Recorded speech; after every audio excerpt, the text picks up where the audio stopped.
Well, we are live in the present tense with Sam Stewart on 91.7 FM, WNJR Washington, and online at WNJR.org. Hope everyone is doing well on this Thursday night. I am your host of the present tense, Sam Stewart, excited to bring back the present tense for its second episode of the week.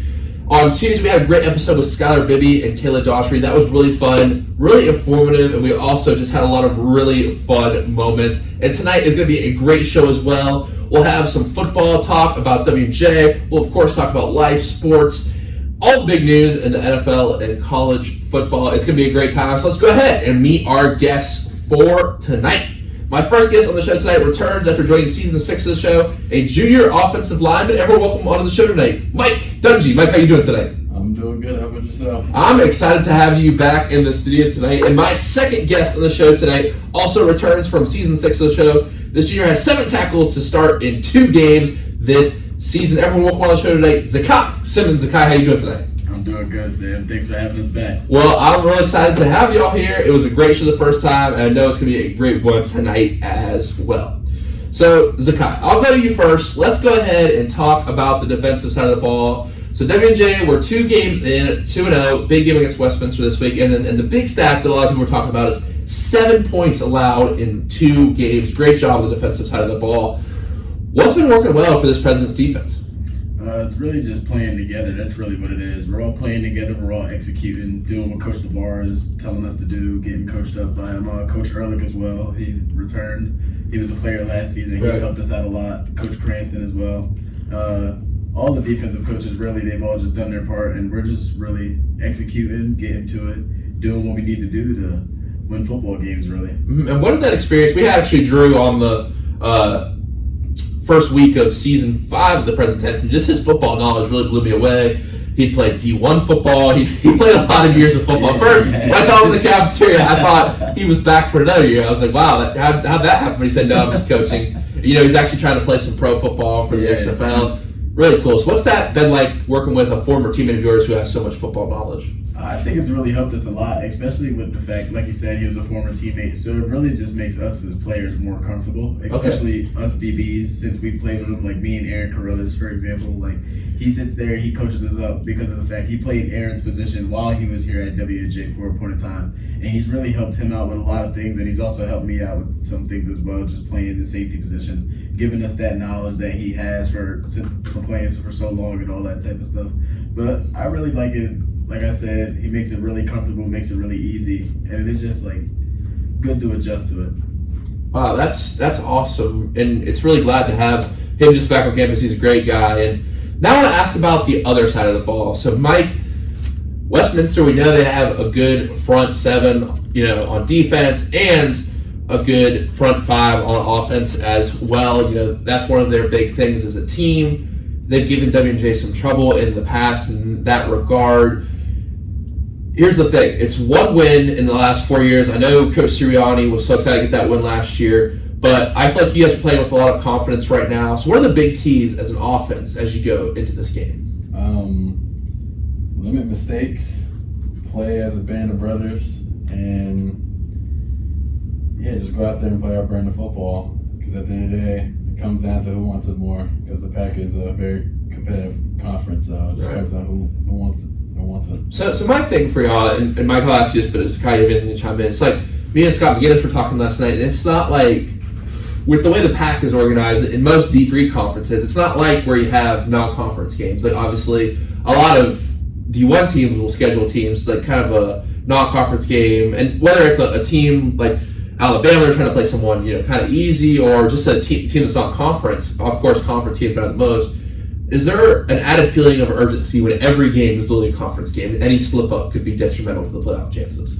Yeah, because at the end of the day, the goal is to win the Pac, but the bigger goal is to win the Natty or go to the Stag Bowl. So I think it is a lot of added pressure on to every play if you mess up, but I feel like if you can just say, forget it, on to the next play and keep giving it all, I feel like the outcome should be able to be the outcome, because at the end of the day, if you give it all and you lose, you can say, at least I gave it my all. So it's like, It's not if you're. I mean, I almost cussed. I didn't want to almost. No, it's all right. But if you're just like BSing around, it's like you deserve to lose if you don't take it serious. Because at the end of the day, who wants it more? Yeah. And a lot of teams haven't won the PAC conference, or we haven't won it since 2018. 2018. So we're pretty hungry for it. So I mean.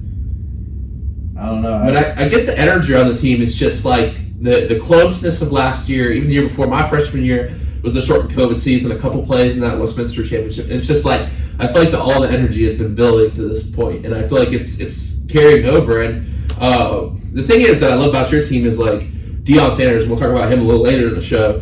He has this idea of expectation versus evaluation and expectation. Essentially, like evaluate how you're working and the expectation. So I feel like as a team, you guys feel like you've came together so well. You guys have worked so hard that I feel like the confidence y'all are playing with is really high right now. Is that an accurate statement? Yeah, I would say it is. Like Coach Sirianni and our quarterback JQ, like he said. And I don't know if you watched the PAC Media Day thing, but yeah, I did for research for the show. Come on, now. You know I do my research. no, I know, but yeah, like what they were basically saying at the press conference, they were like, we're a team of friends, and when you play with a team of friends, it makes it more easier to complete the goals that you want. And it's like yeah, we're like our freshman year there was a team of friends, but that team wasn't as close as what we are now. And especially because of the fact like yeah, we're friends, we'll all go out, hang out with each other when we're off the gridiron, but when we're step on the field, we know how to compete and we know what we need to do to push each other to the best we can. Wow.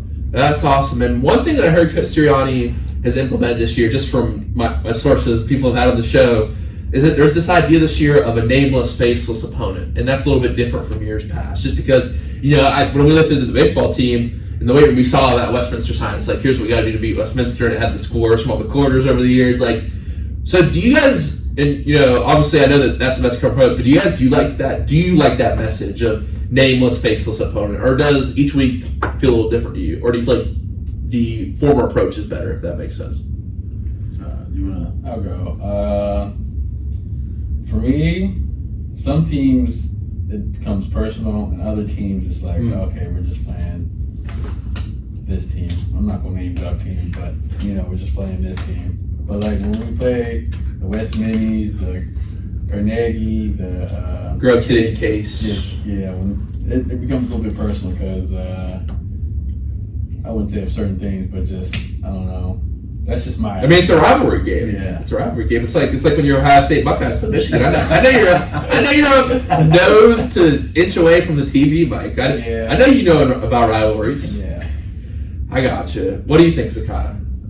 I agree with Mike, but I agree with him, but I'm also disagree with him. I'm gonna take the standpoint of I like what Coach Sirianni's doing with the 10 faceless opponents that we have to face throughout this season. Just because of the fact of, like y'all were talking about earlier, when it comes to the PAC now, and because of the fact that we're only playing conference games, like I feel like you can't take a game lightly. Like the first two games we played St. Vincent, blew them out 51-0, then we played Bethany, only gave up 7 points, but still it was like there were points of time within both of those games at least where it was like they were able to still generate and get something going on both sides of their ball. And I feel like, especially with college football, you can't take any game lightly because at the end of the day, we're all college athletes. We're all here to do the same thing. So when you put it like that, you can't take anybody lightly. You can't brush somebody off because the minute you do, that's when you mess up, and then next thing you know, you got that one loss on your season to a team like you shouldn't have lost to. And I would say that like last year, we had that one loss to Case going into Carnegie week. I feel like if that loss never was a thing, then we wouldn't be in the predicament we was. Yeah. Just because of the fact, like, the year prior, our freshman year, we blew Case out in a night game. But going into the game we had with them last year, it was kind of like people were taking it a little bit easier, thinking like, oh, like, we're going to blow them out again, yada, yada. Which I like. Like, I like that energy. But we still need to take things serious. So, because of the fact of, right, you just can't every rip anybody off. Is that what Clemson did to Duke? Hey, we're gonna get to that later. It's that later in the show. Yeah, bro. I'm a Duke fan. I love it, bro. Hey, I love it. I mean, actually, it's interesting. Lafayette gave Duke a little bit of a. But the thing is, though, it's like that's I think to that example we're gonna talk about that a little bit. It shows like Duke, I mean, I wish I could. It's really easy to get tickets to Duke football. And, like, I wish I could have bet at that game. The atmosphere is actually great at Wallace Wade when the team is good. I mean, I was there when Daniel Jones was there. That was my junior year of high school. I went to a lot of games. Like, but the thing is, like, Lafayette, like, obviously they're an FCS school, not as good a team as Clemson, you know, some would say. And the first half, it's a close game. You know what I mean? That's the thing in college football. It's like, it's such a momentum-based thing. The NFL is a long season, but college football, if you think about it, it's like really short and every rep counts. So I think I like the combination of your answers because, like, there's a guy, like, you're right, it is just every single play can be impactful in such a short season. But also, like, I feel like it's just human nature when you do have those teams who have beaten you in the past, take it personal. I don't think just because you look at someone and say, oh, this is personal, you're taking anyone else lightly. I think it's just that little extra added spark. You know what I mean? Mm-hmm. But it's important to keep that focus for, you know, the teams that maybe you don't have a big rivalry with, so to speak, if that makes sense. So I think that's a great conversation that you guys brought up. I really appreciate that. And I want to ask you all about your summers a little bit. And just because you're wearing the shirt, Zachai, you're wearing a shirt that says Normalized Therapy. So, you know, just before the show, we're talking about you did some really cool things this summer, help and mentor some young kids. So how was that? Tell us about a little bit about it. It was really nice. I liked it. This was my first time doing this program. It was basically called community policing, but it was really like policing for the children. That's what it was. And it was really just taking the children of Patterson, getting them out of the streets, and just keeping them busy throughout the day, just so that, you know, like, Patterson's not that bad. It's not that good of a city. So the goal of it was to keep them preoccupied and keep them away from anything that could lead to them getting, you know, like, injured or into the wrong stuff they shouldn't be in, right. And just stuff like that in general. But I really liked it. I made a lot of good friendships with the kids. Like, it was really nice. And, like, they threw me a little like surprise thing before I left. Wow! I had to go back to school. Wow, dude, what a great story! That's making me emotional, man. That's awesome. Man, shed a tear. Really, I have a lot of respect for you, man. That's a great thing to do, and that's early respect people who are trying to make a change in the world. So, shout out to you, man. Great job. Keep doing your thing. The type of people we need in this world. Yeah, man. Mike, you went to Italy, my man. How was that? It was one for the books, man. Hey, radio-friendly stories only. You know what I'm saying? It was a good trip. Enjoyed playing the football team over there. The Dolphins. Yeah. Did you make some friends from the team? I know you guys. Jake P said y'all were just like dancing and like vibing with them, but you couldn't really talk to him. I mean, the guy that I had my jersey swap with, I was able to talk to him, but it was only to an extent. Okay.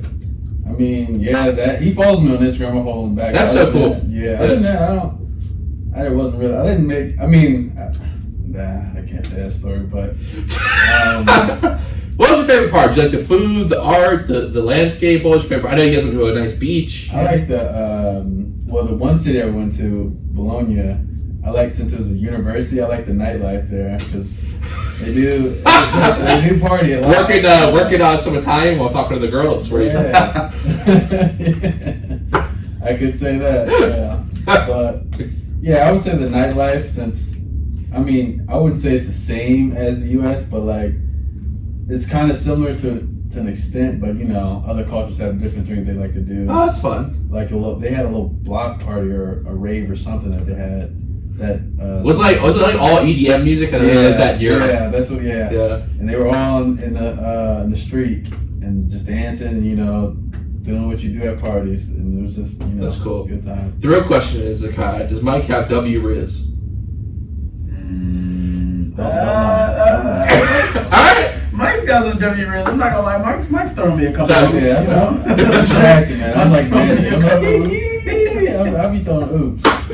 Oh man, thank y'all for sharing this. Right, it sounds like a awesome summer. So, you know, one thing, y'all talked about your love for football so much last time, and I can tell y'all are really invested in the sport. And you know, one thing I talked about during that little awards ceremony thing I did last year, and that has kind of been the theme, I guess, the central questions of this year that I've been asking, at least guests that I know really well who have returned, who I know are so invested in sports, is why do you feel like people are drawn to the stories in sports? I mean, I just saw a story today. This guy for the Eagles game, I don't know if y'all saw it, and like I think it was on Barstool or something on Twitter. It's like he got there at 4:30 for the game. You know, we camp out for our favorite teams. We camp out to get tickets to basketball games at Duke. You know what I mean? Those students camp out.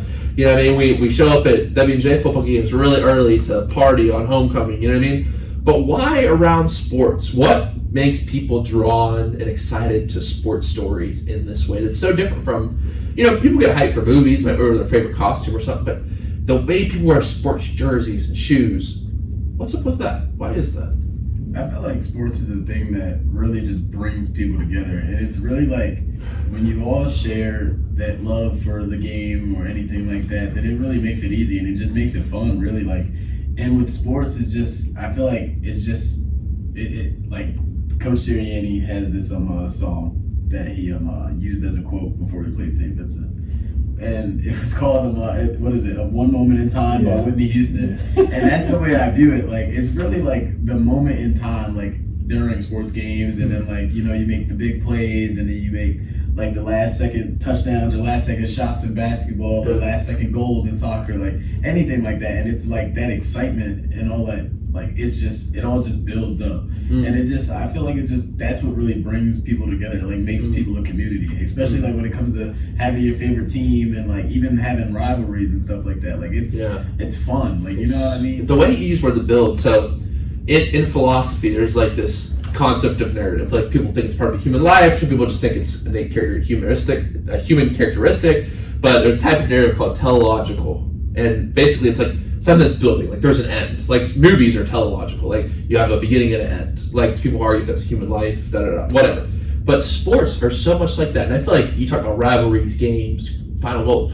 It's the building up that makes it so good. It's like that rivalry game you've been building all season. To use Mike's team again, like Ohio, Michigan State, that's what makes a good rivalry. Duke, UNC, they're always good. You know what I mean? Like W&J and Westminster, it's always a good game. Like, and if it was just like, oh, that's the first game of the season, like, I feel like that's the reason why you schedule rivalries later. That's why the last second shot gets right, because the build up, the emotion of it. That's why that last second walk off touchdown for the Jets, it was such a build up. You know what I mean? That's a great point. I didn't even think about it like that. It's like, at least for me, like, I mean, don't you feel like the fourth quarter just feels more significant? The ninth inning, the last round of boxing. It's just like the best, like, because that's where I feel like really matters the most, and that's where you want to make the big plays. That's where you want to do these big things, just because that's the moment. Like that's that one moment in time, right? Where it's like, okay, I'm gonna do this, that, and the other, and because I'm gonna do this, that, and the other, especially as a player, it's gonna generate this uproar of like excitement, emotion, and enjoyment, and emotion for everybody, not just my teammates, but for the fans and all of that. Well, here's the thing: all of that building, it's like the great act in a play or movie. But here's the thing: it's like in that one moment when you have the opportunity to catch or throw the strike or get the base hit or whatever it is, that's all that's remembered most times. I mean, from how many games you remember all the plays? But you know what I mean? I remember that one moment. I remember Ohio State missing that field goal last year. But like seriously, that's the cool. It's this one moment, and that's just a great point. And it's like, one of my friends, Kiki, I know who I was sharing the story, is like he didn't play very much his whole career. He had some injury troubles. He was on the bench a lot. But when people talk about it around here, they don't remember that. They remember that one game where he played like 20 minutes and made every shot. And it's just like, that's the thing in sports. No matter how good things about it are going, you have a chance to determine how things go in the end. There's always going to be one chance. It's not seen on a stat sheet. I think there's always one chance to make it right. And I think it's all building towards that. Yeah, 100%. That's why we love those best players. Michael Jordan, you know what I mean? He's going to make the clutch moments count. You know what I mean? Exactly. So that's a great point, Zachai. Mike, do you have any thoughts on this? Kind of what he said. How it brings camaraderie, and how just like for the athlete, it's been long, build up. It's been a long week. You've been working, and now you get to go out and prove what you put in. Like what you put in is what you're going to get. So it just allows you to say, oh, well, we're going to make a statement, and we're going to show what we've been about for the fans. I guess. I don't know. I think that's a great point. Just to take that from you right there. I think what's very interesting is like, think about the human emotion of crying, tears. It's what's called a catharsis when you have like a meltdown. But you have to. We have tears, and we've still had them for thousands of years. You think like, oh, well, why would anyone want to cry? Because crying is a necessary emotional release. when you get to see your favorite athlete score as a fan or it's that same emotional release that we all need, whether it's happiness or sadness. It's like we get to experience emotion. I feel like just like with the athlete, like I'm sure I've never played football, so I don't know, but just when I see you guys run out of the tunnel, and like you guys are like these like modern day warriors hitting people like gladiators, and it's just like I don't even know how to keep my emotions in check. And I know that's part of the thing of football, but it's like what is that feeling like when you run out? It just has to be like euphoric, right? It's just like a release, I imagine. Just like before the game, the band's playing, you know what I mean? It's just like students are going crazy. It's just like you see those opponents. I feel like it's just like the modern day release that people need emotionally. As humans, we need that. And one point that I kind of made last time we talked about this on the show with Lizzie and Kaylin is like, I'm reading this book. Have you guys seen Professor Gottschall here?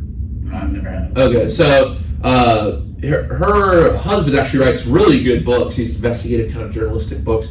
And one is the storytelling animal. Is my speech so far, you can probably tell I like stories.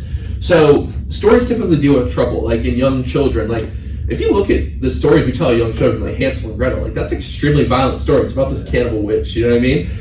Kids play cops and robbers. Kids play all these kind of violent games. But when we're doing that, what he says in the book is like we're learning about life situations, we're learning how to deal with trouble, adversity, and like you watch little kids play, like that's what they're dealing with. It's not everything's good. It's like they're dealing with the challenges of life, and that's a cool evolutionary thing. But at the same time, how can that be applied to sports? It's like the sports stories we love best are the sports stories where people overcome trouble, aka adversity. Like Mike, I don't like this story, but people love the 3-1 comeback from Cleveland. Why? Because they overcame adversity. People love Michael Jordan's last dance. Why? Because he was overcoming adversity that year. There was all this adversity surrounding the team. You know, another example in his career is when his father died. He retires and he comes back and wins the championship on Father's Day. You know, all the stories in sports, it's just amazing. And you could pull them from any region, like Miracle on Ice when the U.S. beat the Soviets. And I think, like, at least for me, y'all can speak on this. It's like when you see your favorite athlete overcome something, you feel emotional because you can see it in you, if that makes sense. You know what I mean?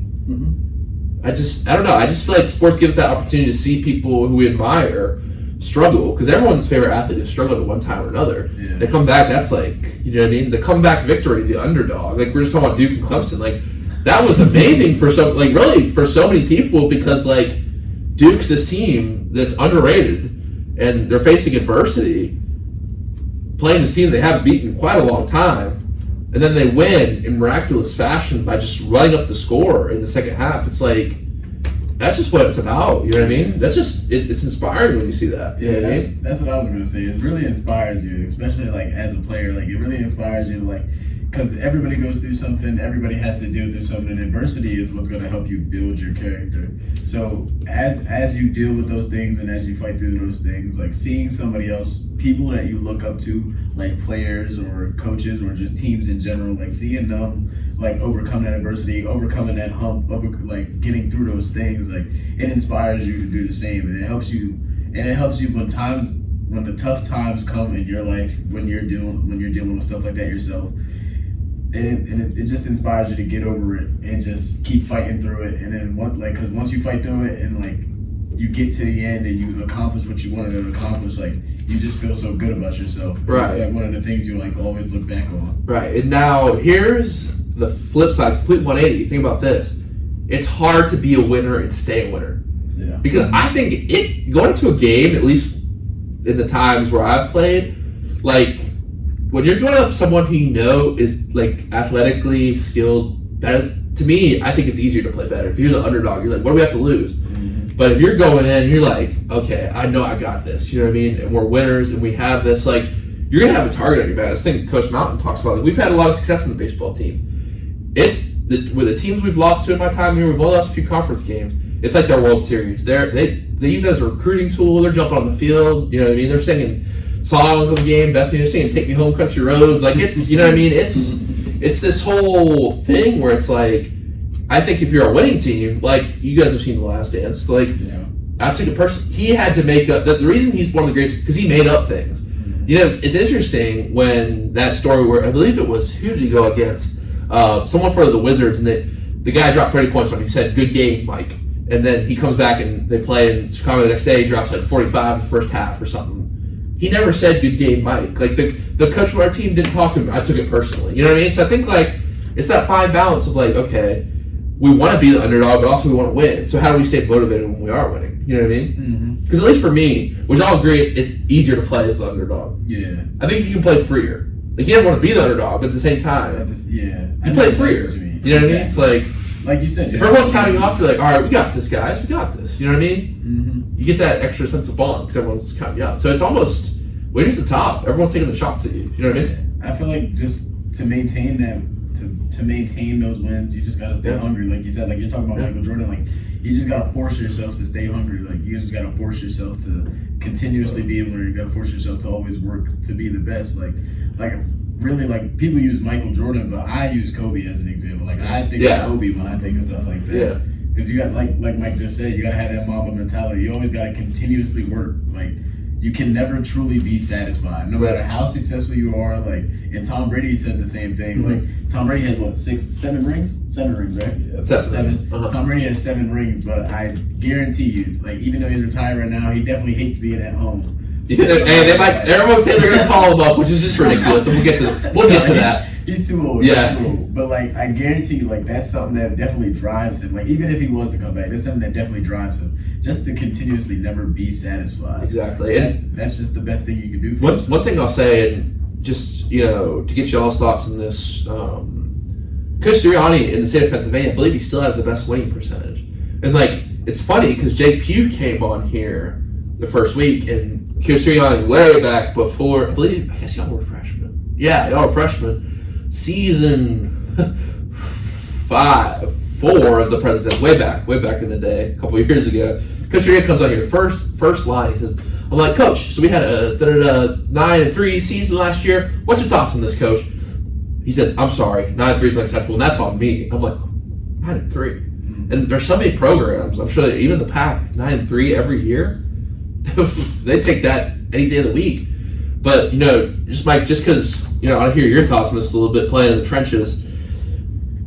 For Coach Sirianni, like, how does he keep y'all motivated, and how does he keep his players to the fact where he has one of the best winning percentages, and everyone knows he's good? I've been ball boy on the opposing sideline. Hopefully I get to be on y'all's side this weekend. But, like, I hear the Lakers like, just because it's Coach Sirianni, don't give him respect. Like, even the refs know who Coach Sirianni is. They're like, you're giving that call because it's Sirianni. Like, he has that reputation of legend. So how does he keep y'all motivated to not be satisfied? Because he's won so many games. How does he keep the players satisfied, motivated? I don't know. I just think that from the recruiting standpoint, he recruits guys that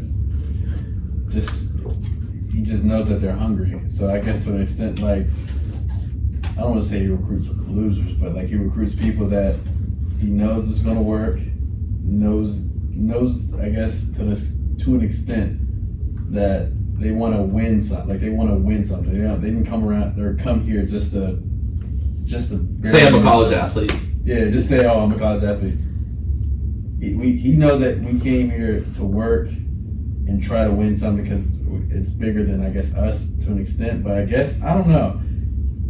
It's really, if you look at his career, it's amazing. And I know he wants to go deeper than the NCAA tournament. Yeah. He said that on the show. But like the idea that he's kept it to where 9-3 is a disappointment is so impressive. Whatever division it's at, y'all play in a pretty tough football conference too. So to have that many wins, to rival win percentages of anyone in the state, like to me, it's just super impressive. And you step back and look at it, it's like, all right. I think about this with Coach Mountain. It's like, I've been here for 4 years. I feel like it's so repetitive. He's been here for 20. So how do you keep the fire going in all those years? Same thing with Coach Sirianni, Gina. You know what I mean? Like all these coaches here at W&J.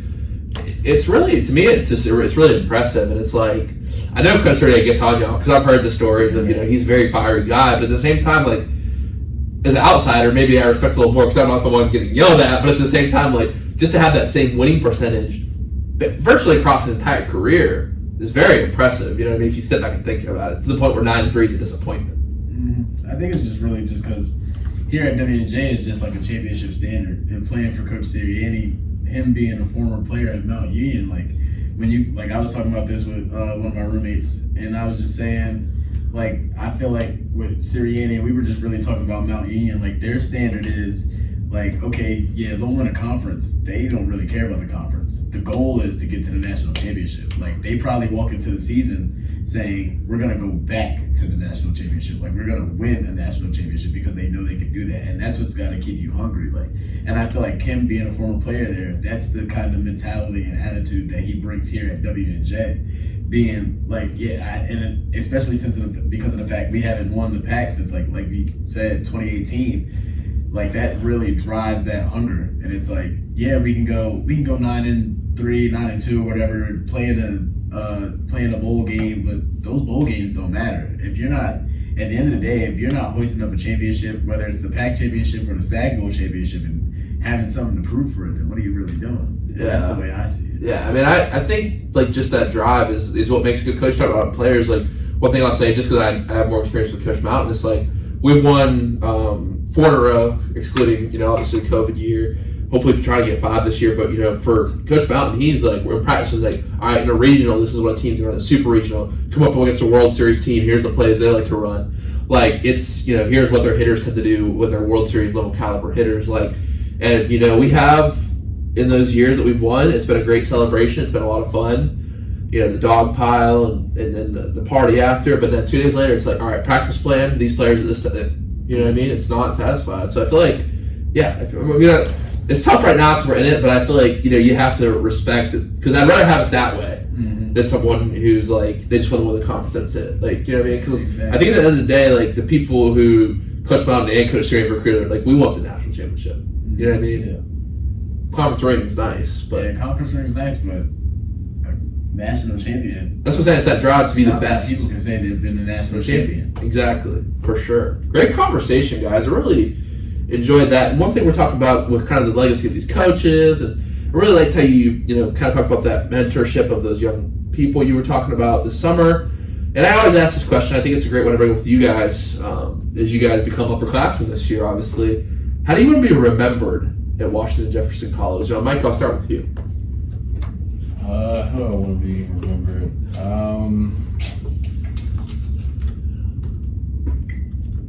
That's a good question. I don't know. Thank you. That's a good question. Well, the one thing I thought about with this is, like, I was a sophomore when I really started diving into these deep life questions, and like, it's always interesting, how do these people want to be remembered? And like, we're all going to hang up the cleats eventually, but your impact lasts so much more than that. Also, besides the stat book, which kind of gets put away in a dusty old corner somewhere, it's like the people you impact. So how do you want those people to remember you, Mike, when you leave?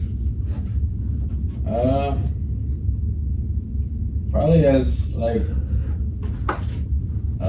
person that gives 110% every snap, hardworking, dedicated, and will go to battle for you when it comes down to it. That's basically what I can think of at the moment. All great words. And Zachai, what would you say? You asked that question the last time we were on the show, and I'm pretty sure I said something along the lines of, like, I just want to be remembered as a good person, like a good friend, somebody who's always there for somebody, and that's still the case for me. I still want to be like. Has your perspective changed?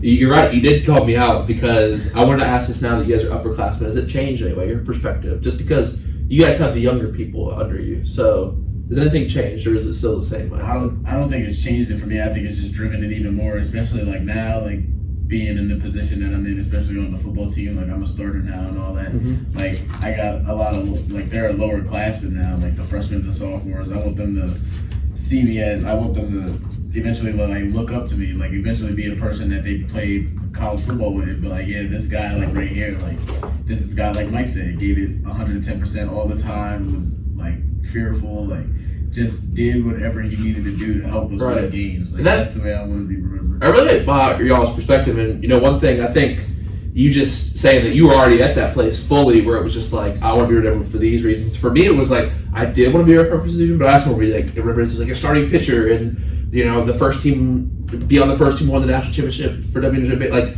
but at the end of the day, like, I think part of my maturing process, and I'm so glad y'all were there, is like realizing, hey, like, the stats and the records, like, the impact you make on people is so much more. And like, I think the first time because when I was a junior, at least for me on baseball, like, people started listening to me a lot more. Like, you know what I mean? Like, I could mentor some of those young guys, and I was like, all right, like, this is my role. Like, I've never been a guy who's played much, and that's awesome y'all have got in some the first couple games. It's like, it's, you know what I mean? It's such a good thing that y'all are doing to say those things, because you don't know. I guess think back to when you were a freshman. Like, for me, when an upperclassman talked to me, I was like, wow, this is awesome. Someone's taking an interest in my day. Someone who I really respect. Like, I'm sure when Drew and those guys talk to you about things, like, so yeah, I think those are great characteristics. And I mean, I really admire that both y'all from sophomore year, and it's interesting you recalled that, have both been fully committed to being that way. And I think that's a great lesson everyone can learn. So yeah, I'm glad I asked that question again, because I think it's something that everyone should know if you're listening out there, just make an impact on the field, but be the best person you can be. And, you know, you want to be remembered for working hard, just like these two guys definitely will be. And my next question for y'all tonight is, who's a person who's essential to your story? You would not be here in the studio without this person. Oh, it has to be one person?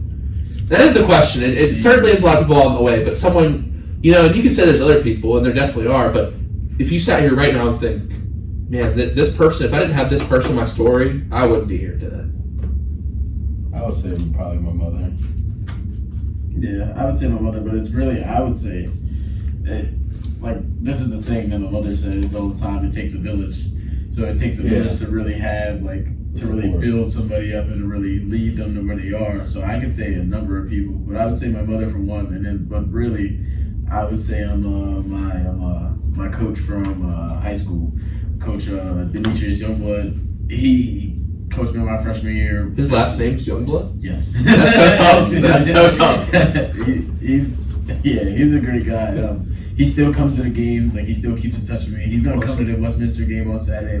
Like he's just a person that always like pushed me to be like the best that I could be. Pushed me to never gave me that drive to never be satisfied. Told me to always get better. And there's always room for improvement. All that stuff. Awesome. So I really look forward to him. And he was really because of where I went to high school, it was kind of it was a private boarding school, so I was away from home. So me being away from my parents and my family all the time, he was the kind of guy that stepped in and was like that role model for me, like that parent model for me, that just helped me and led me and directed me into the path that I am on right now. That's awesome. Thank you for sharing that. Mike, did you have anything to add about your mom?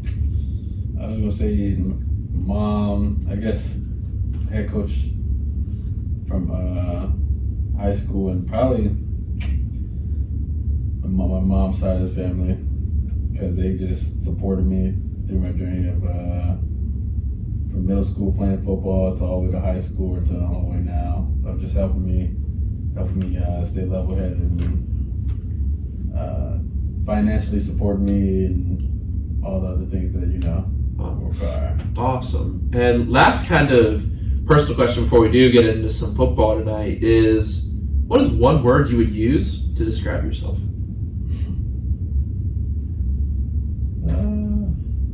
Zachai, you should answer this first.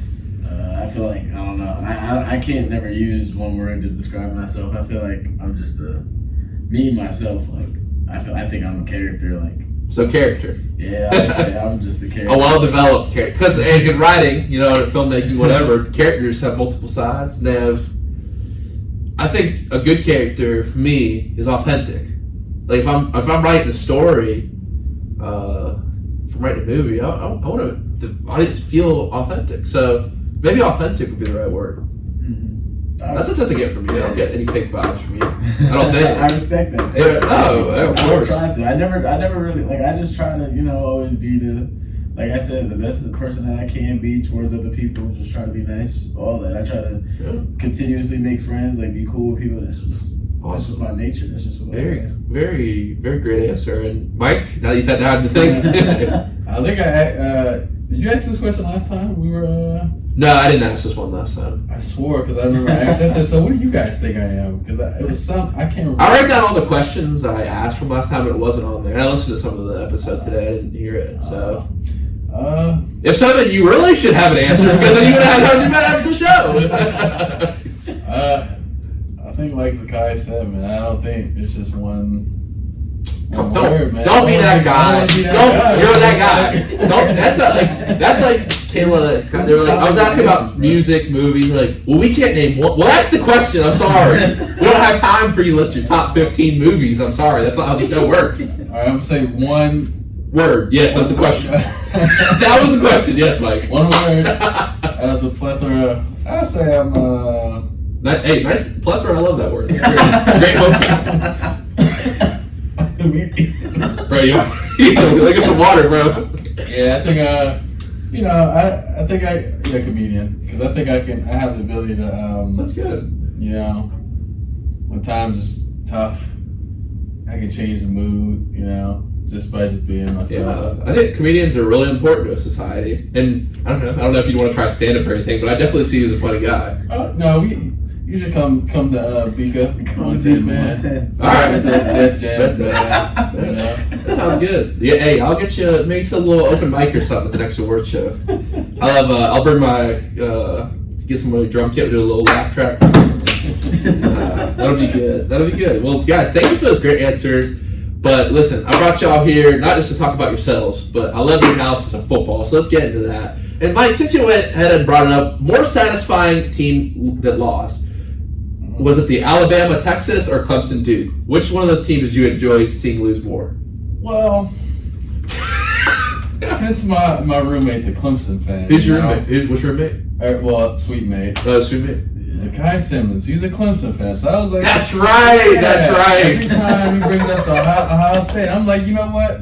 Watch when y'all lose. I'm gonna be on your head. And when I heard that they lost to an unranked Duke team, but Duke is good. Like Duke is solid ball club. Mike Elko's in a great. Like they had Daniel Jones and the coach before that. Well, he was pretty good, but I mean it was just his time to leave, I think. And then we had Mike Elko, and then it's been a solid year. He was the coach of the year last year, ACC. Like Duke's on the up and up. You know what I mean? Yeah.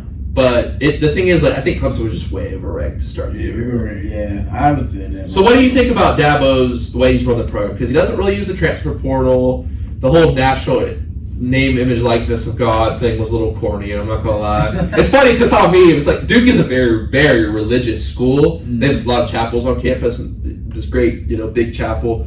But at the same time, their nickname's the Blue Devils, so it's like Dabo's the name is likeness of God. We get beat by a team called the Devils, so it's funny. But what's your thoughts on how Dabo's running the program? Because Duke has 2 stars, Clemson has more than 60. Yeah, I feel like I don't know what Dabo's doing right now, but I feel like the way he's just helped bring the program up as a coach himself over the past couple of years, I think he's doing a pretty good job just by keeping it really, like you say, he doesn't use the transfer portal or nothing like that. He just tries to bring in the team and make them one, kind of bring them together and just bring them together and show them that when you don't have to go out and get these other people to do these other things to make these big moves just to win games, you can do it on your own, just being a good being a team that's just close.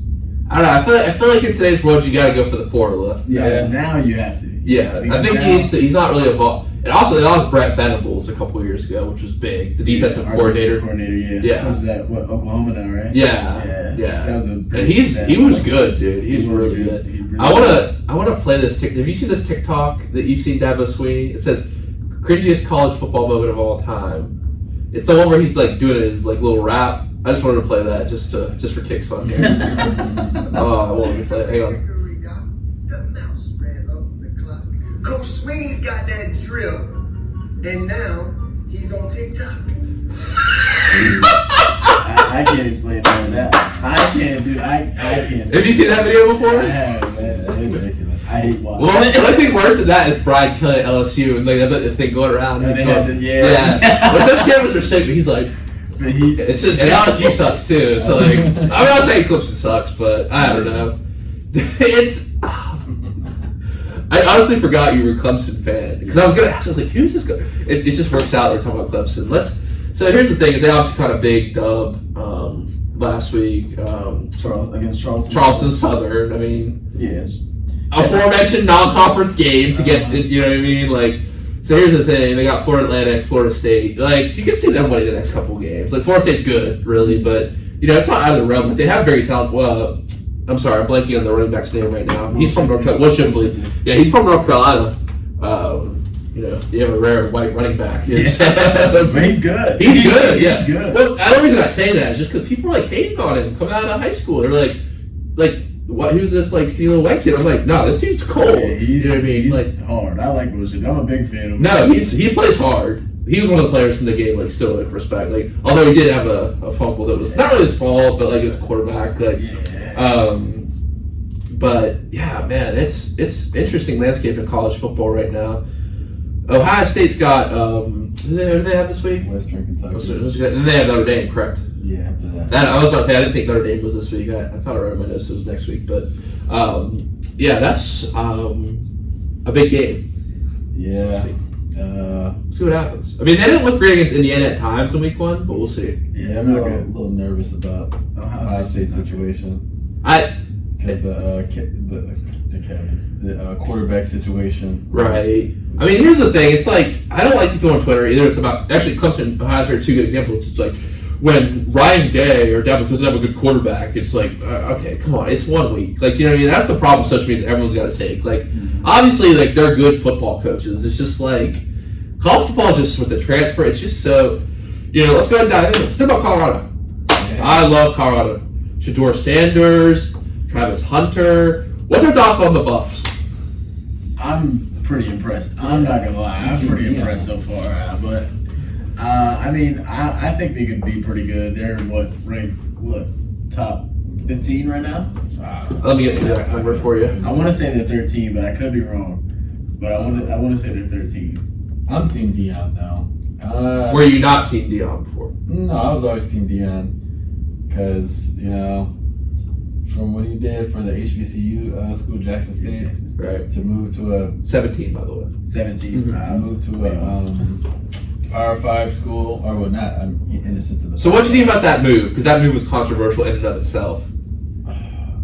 I mean, he was doing what he felt right was for his family. So, I mean, at the end of the day, like, a lot of these people that are hating on him don't pay his bills, don't know what's going on in his household. Yeah, I don't know if it's a bill thing though, because he's got the. So here's the thing. He's got the money. Here's the thing. Here's what I'll say about the whole HBCU thing, if I may. Yeah.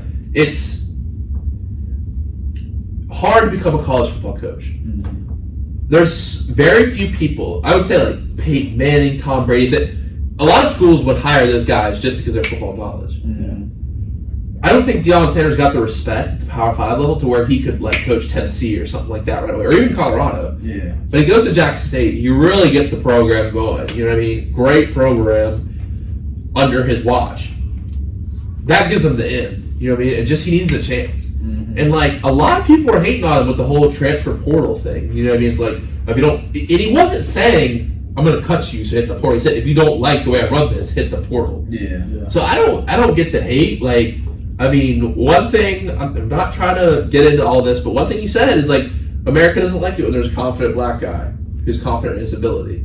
I mean, it's like, and like, I'm just going to put this out there, because it was said today by the coach who they're playing at Colorado State. He's like, my mother told me to take off something. And I'm like, that's like, okay, if I'm sitting at dinner with someone, I was raised to take off my hat, but like, if you're on the field and you have a hoodie and it's like, who cares, dude? That's like, I don't know, that's bordering on some things, and I don't know y'all's thoughts on that. It's a little...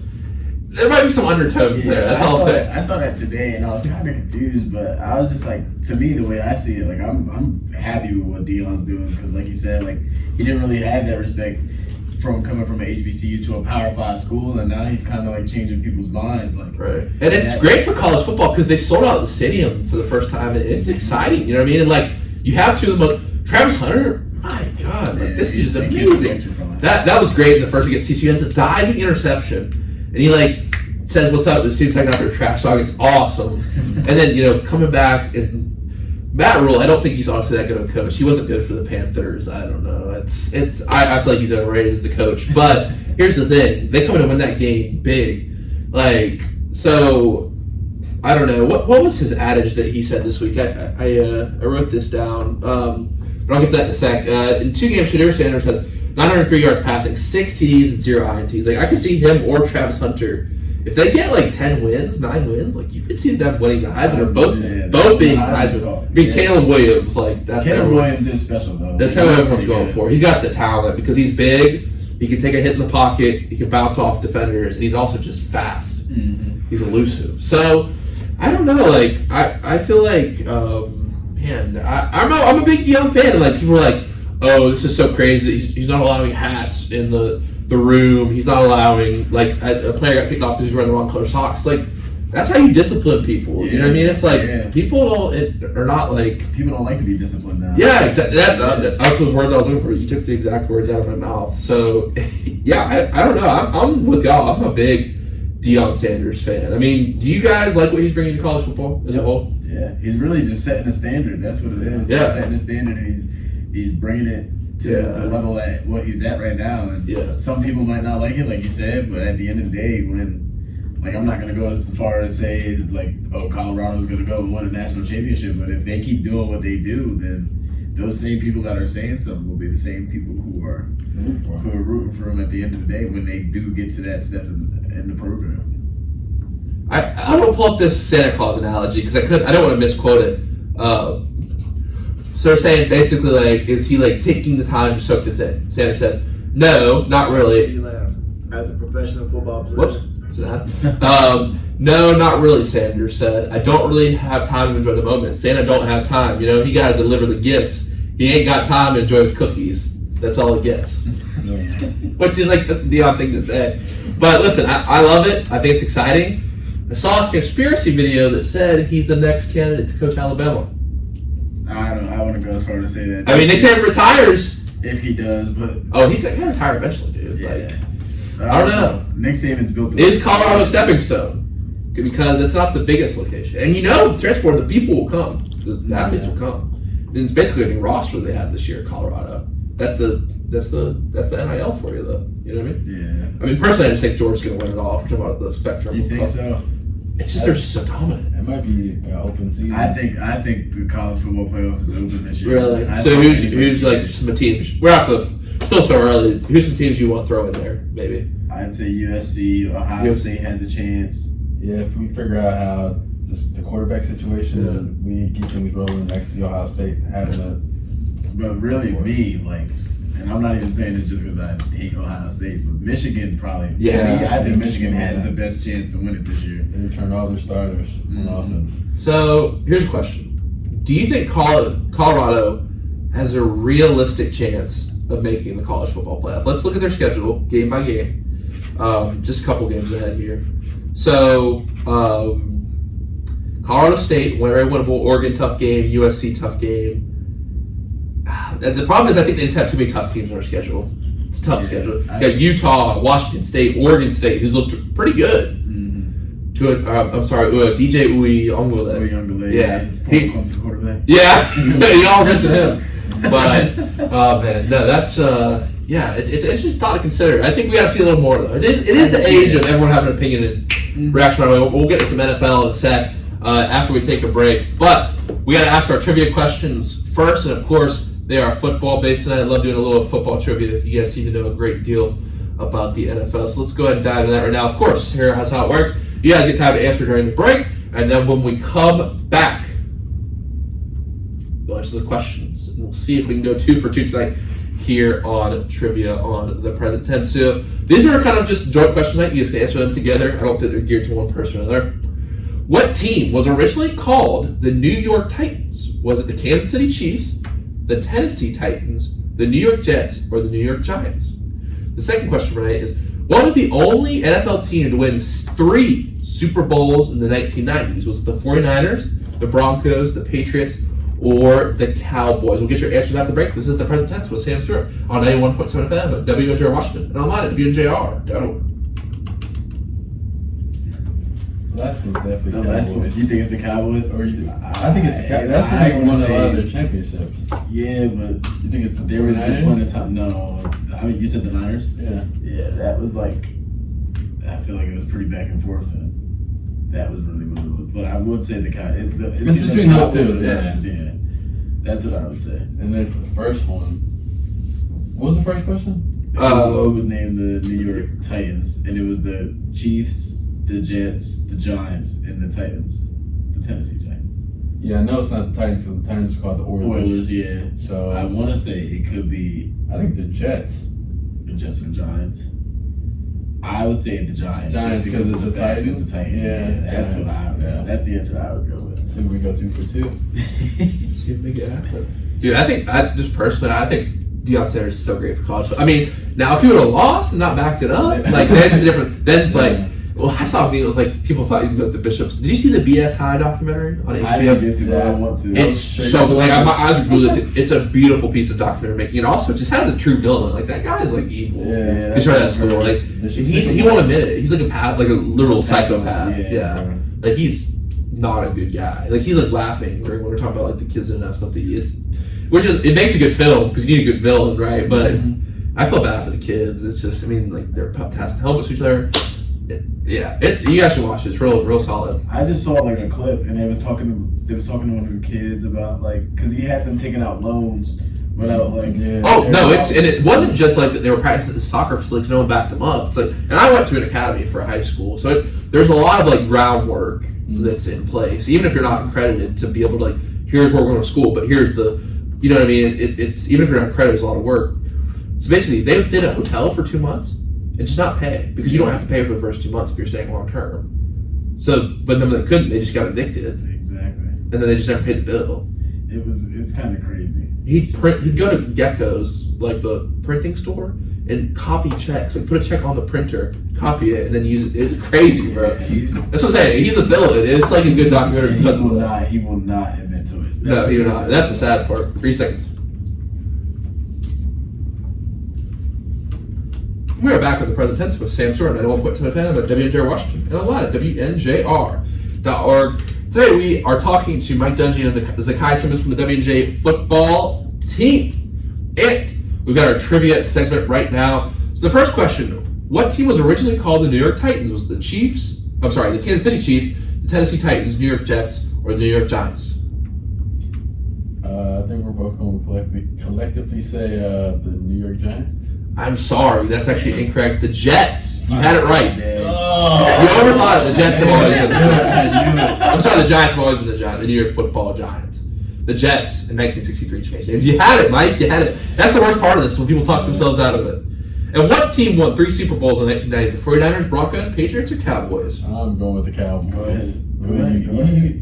We will answer, so you can say who you want. I mean, you can split. I want to say the 49ers just because it's the Niners. Like there was something I saw on TikTok literally the other day, and they were called it was like the team of the 90s or something like that. And just because of the fact there was like you said 3 Super Bowls, right? Yeah. There were three times in the 90s where they had one, but I could be wrong. So I was about to say.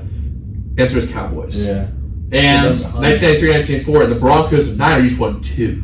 So I guess you can both say it. I think that's where I'm getting it from. Those were the teams in the 90s, I would say. So, on that NFL note, let's go ahead and talk about this weekend's action. We had a ton to talk about, so I got a few games that I'd like to talk about here. We'll go ahead and talk about it's tough to talk about the full day. Let's go ahead and talk about Niners and Steelers. We're a Pittsburgh radio station. Let's go ahead and get into it. Kenny Pickett, 2 INTs versus the Niners. CMC, 152 rushing yards. Kenny Pickett had the slowest release in Week 1, and he also had that in his senior year. And that's why I say that because it's just like the passing game just isn't crisp for the Steelers. And like you have George Pickens on top of that going and liking an Instagram comment that says they need to get that boy the ball more. He likes it. Not a good look for the Steelers. Steelers fans, I'm sorry, but y'all overhyped this team so much. I've been saying that forever. Every year. Very similar actually team construction because the Steelers need to run games, so do the 49ers. They both are building on that running game so they can pass. And Brock Purdy, my man was playing good. He's solid.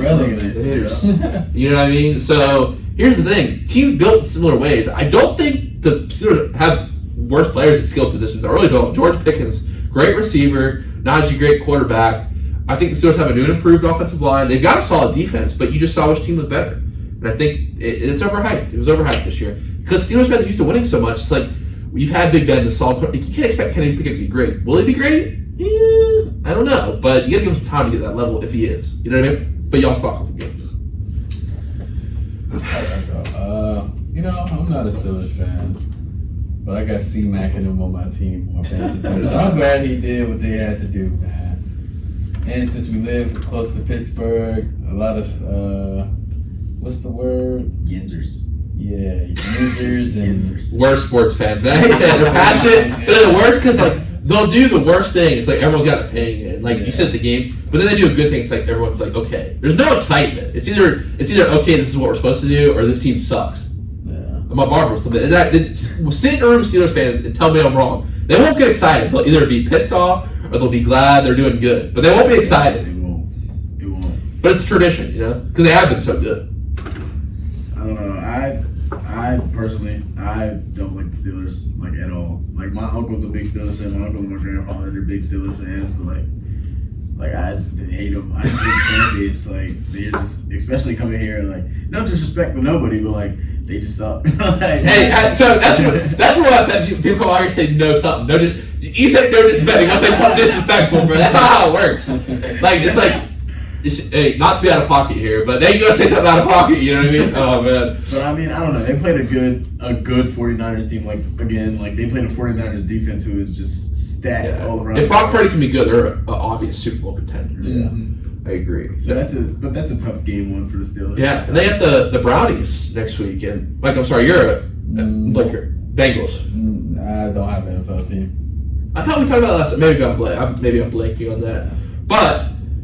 we can go ahead and talk about Cleveland. In 31 passes attempted, for the man who just got paid, Joe Burrow, the rich man, 81 yards. Myles Garrett getting creative on the line, little crossover.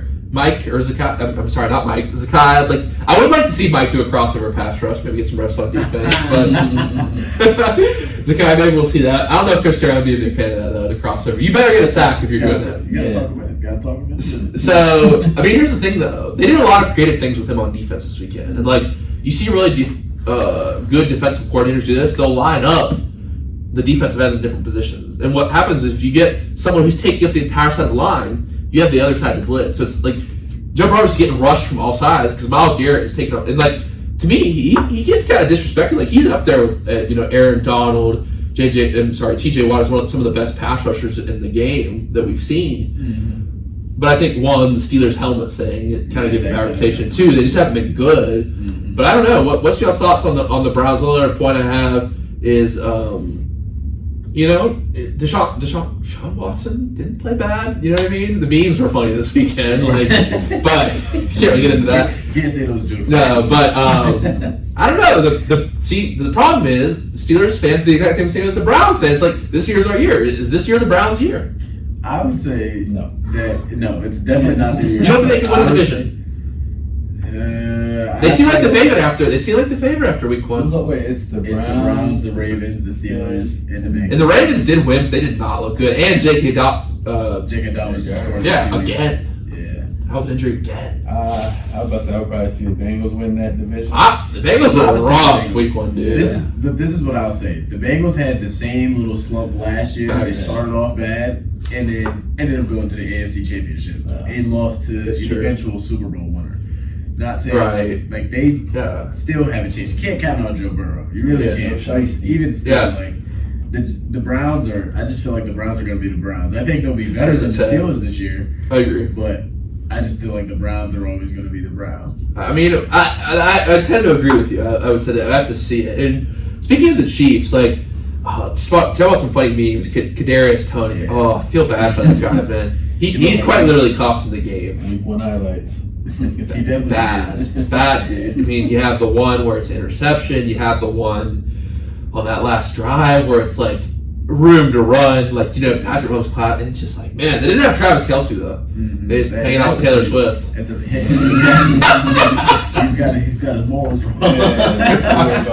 He was the one they had that dating show about, right? He went on a reality dating show. Mm-hmm. Yeah, he seems like an interesting guy, but it's just. Did you guys watch that show Quarterback? Yes, I did. I watched a couple episodes. Yeah. It's pretty good, but I think the Pats will be fine. I mean, the Lions are better this year. The Lions are a team that, the Lions are a team that I would say see now, it's kind of there. Yeah. See, now, you see me bounce around, but wait, this isn't random. This is planned out because then we move to that division that the Lions are in, in the game that just doesn't seem to change across time. Even when the universe runs out of heat, light, it's over. The Packers will still be beating the Bears. Oh, yeah. 100%. Justin Fields pressured on 43% of throws. Only 2 design runs. What are we doing? And that was for -1 yards.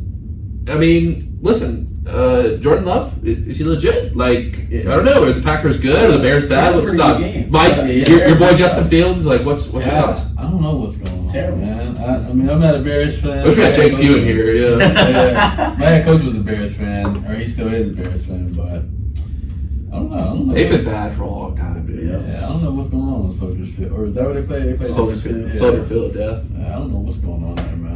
I gotta get that checked in and checked out. It's just Justin Fields not being as good as you thought.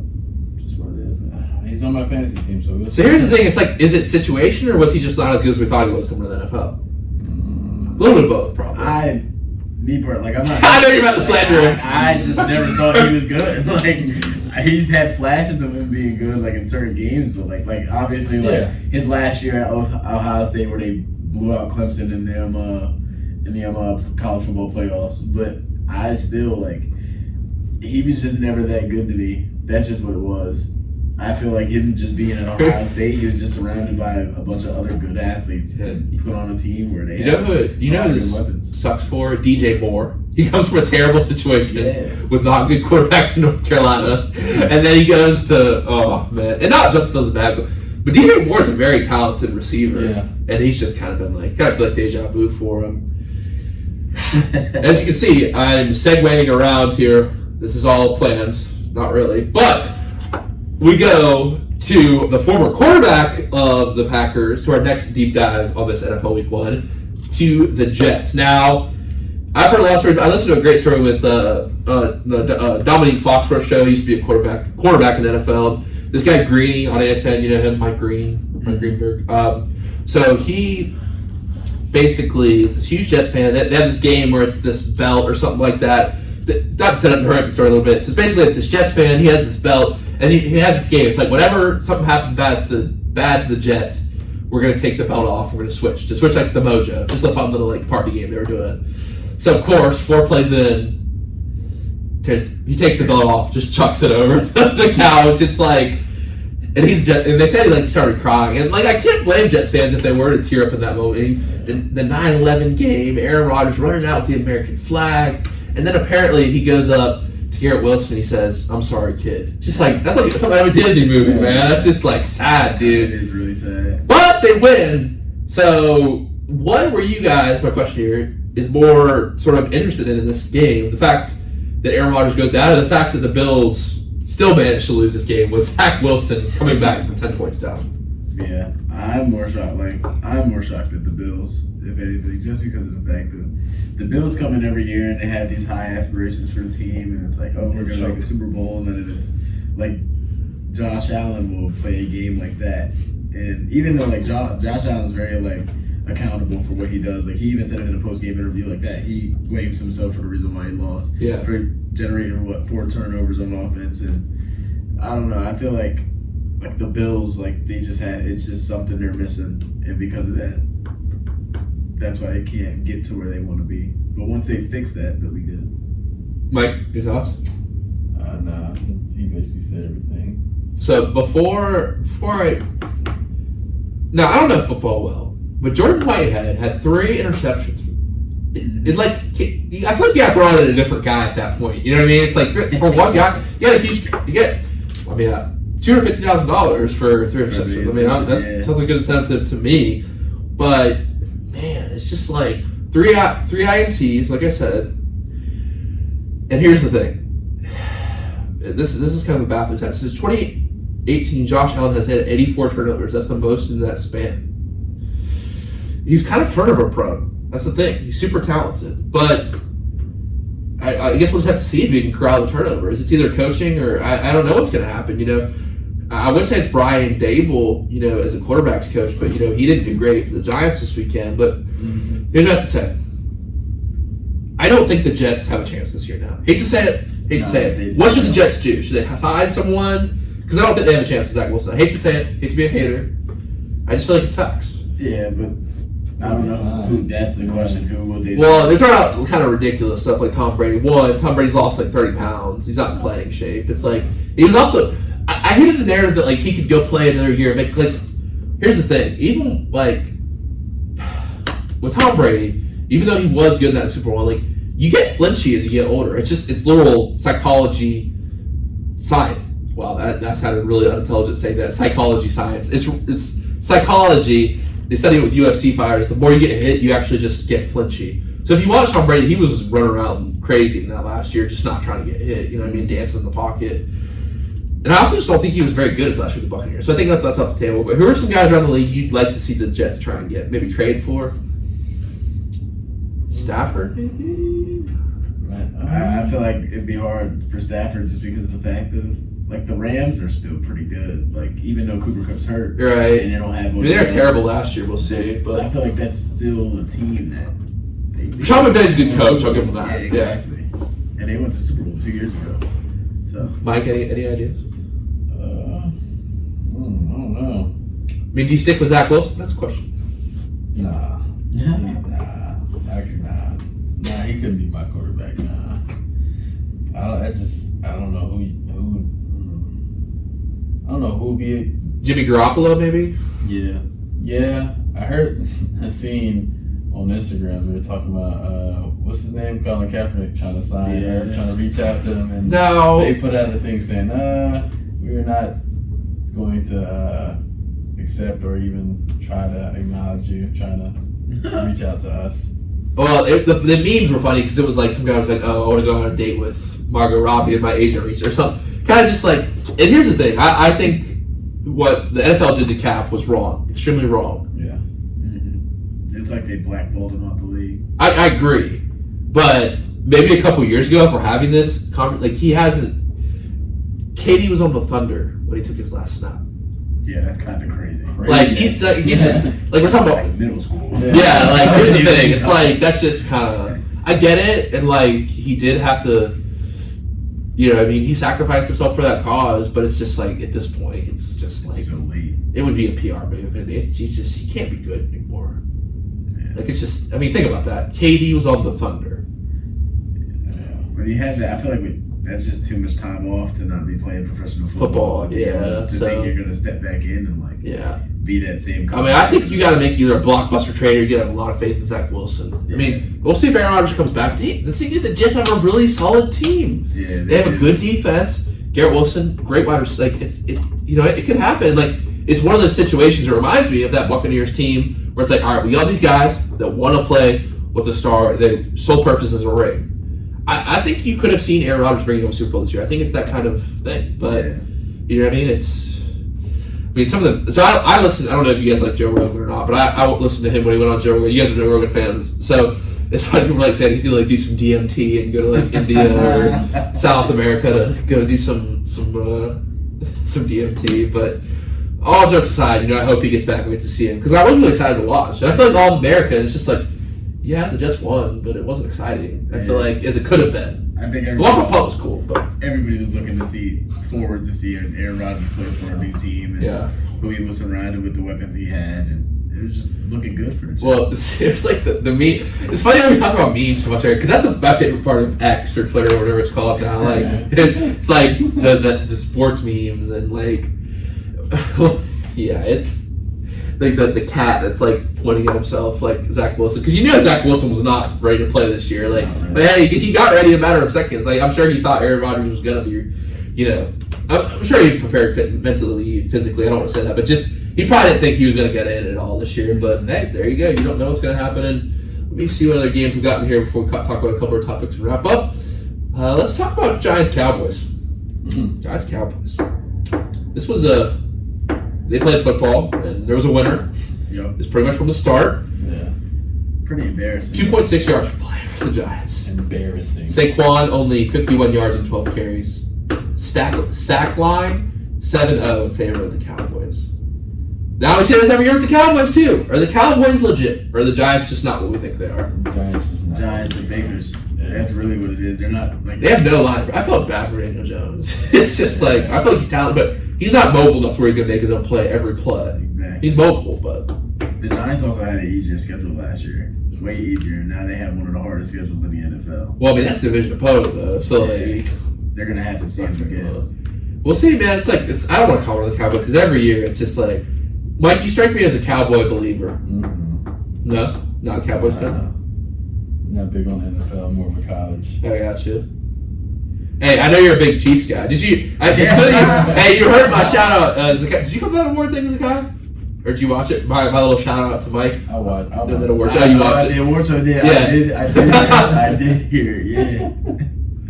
No, by the time I got to that point, that joke was flying because I did an imitation of my head coach, and he was fine with it. But I don't know. Maybe this year I'll do an imitation of Coach Sirianni. I don't know if that will. I don't know if that might fly over well with him though. But we'll see what happens. All right. Speaking of memes, have y'all seen this meme about LeBron lying? Yes, all the time. About the first page of the book. The one I love most is the Malcolm X book, and they're like, "We love about Malcolm X." He goes, "Malcolm X was a leader. You know, we can just learn from him." It's just all the books he's read. And like, the one with 2 Chainz, he's like, "Yo, check this, 16 tracks." And then we dropped to it. And the guy behind him was writing deluxe. He's like, bro, new idea. What? 16 tracks. Then we dropped 2 more on our next album. It's the same. And the 2 like, oh yeah. That's just a deluxe album, dude. Like, so do y'all think LeBron has already really reached out to Steph Curry or KD, or is this his cap? Because it made it sound like he was like the Nick Fury in like Avengers Endgame. Like he's like walking around to like. I mean, that'd be cool if we got to see like Steph, KD, Book, and one more Olympics. But here's the point Mike Wilbon made the other day on part of the eruption. Like, what happens after those guys retire? Like, USA basketball is not looking great. The shaky other teams are developing big, which is hard for US to match up. And like, Shaky Alexander's a good player. Dennis Schroeder's a good player. You know what I mean? And I think it's just like, I don't know. I feel like that's where the new stars of the NBA have to come into play, but then like I think John Morant, if he could play, yeah. But I think about it in the aspect of like, and they were saying that this past NBA season, the NBA now is not the same NBA it was a couple years ago. A lot of the top stars of the NBA now aren't even from the United States. Not your granddaddy's NBA. Yeah, no, it's the dude. I mean, the best players: Giannis, Luka, Embiid. Nikola Jokic, yeah. Oh my gosh, what a boring team to watch play. I do not like watching Nuggets play. Yeah, Jokic just goes like, back it in, and then just finger roll, just like bounces 3 times. That's like literally their offense. They don't have a good team though. Bruce Brown, Aaron Gordon, but I'm a Miami Heat fan, so I'm biased. They don't suck, bro. Although Miami's done a great job of what they've got. You know, the whole thing with John Morant. I was just listening to a podcast on this the other day. I want to ask one more point about the NBA before we kind of wrap up. But so they found out that the gun he used was just a lighter. Did you guys realize that? Yeah. So imagine you're smoking a cigarette. Not that I smoke cigarettes, but just imagine you're in Memphis, stand on the corner, and you're like, "Hey, Ja, what's up? I can't believe you're out here. Do you have a light for my cigarette?" And he pulls out a gun. Like, what? In what circumstances is that like a good job to like? If I'm like smoking a cigar or something. And I'm like, hey, can I light? Someone pull out I'm like, what is going? You know what I mean? Like, that's on. It's just like, and then Dylan Brooks, and actually drops 40 for Canada in the championship. What against the USA? It's crazy. You know what the thing is? Last point on this. You know, LeBron saw Dylan Brooks drop 40. He's like, nah, because the thing is, no one likes Dylan Brooks, but I think it's LeBron. LeBron does not like Dylan Brooks, dude. Yeah, I don't think he does, and I think you really saw that in the playoffs last year. He's such a meme, dude. When they hit the little dance coming out of the... You know what I love is Dwight Howard. He's in Shanghai now. Or he's in Taiwan. Not even Shanghai, Taiwan. Over there. And he's doing these commercials and he's like calling these players on like a fake call, like a meme. It's like, hey Clay, come play for me. Hey. And I'm like, bro, you're in Taiwan, dude. Like, oh. Did you see the one where he was like, he was on the phone with LeBron and he was like telling him about the different the jerseys that they had. He was like, yeah, you can come over here and we got gold and purple just for you. You can wear number 6 if you want, or 23. That's so funny. Oh my gosh. Yeah, no, Dwight Howard that's honestly hilarious. And then that meme that's also going to get used this season is Klay Thompson and Kevon Lee took I don't know if you saw this, but there's a video of 3 seconds like Klay Thompson saying ni hao, which is like hello. So you know whenever someone else is like ni hao. But last question about the NBA. Y'all like this rule? I'm not really sure the particulars. I didn't have time to research today since I had the scrimmage, but it kind of just got finalized today. Well, LeBron is in. It's the resting players rule. Mm-hmm. Y'all like this?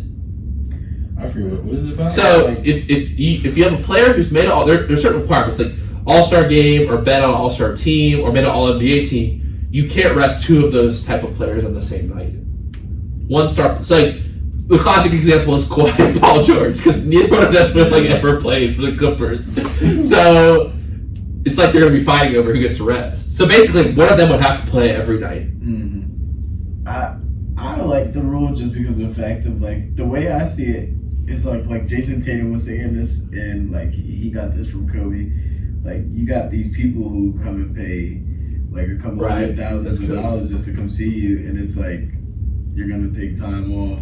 Like and it's the reason why they're taking time off just because of some team that they're playing and it's not like a prime time game. That's right, like but it's probably $1,000. If you bring a couple people to an NBA game and you're in good seats, it's probably $1,000 parking and food. Yeah. I'll say in Australia the food at sporting events was cheap. Like, but dude, U.S. food prices at stadiums are ridiculous. Hot dog and a soda run like $20. Yeah. Stadium beer is like $7. It's crazy. Well, that's really how they get you. I don't really drink, but that is how they get you. Now, I have a question. Since you're a big Kobe guy, do you think that the Jason Tatum text message to Kobe was corny during the finals? That's why they lost to me. You said that's what I thought. Okay, here's my thing. If you do it because that's what your heart, the passion you feel for basketball, Kobe's that influence.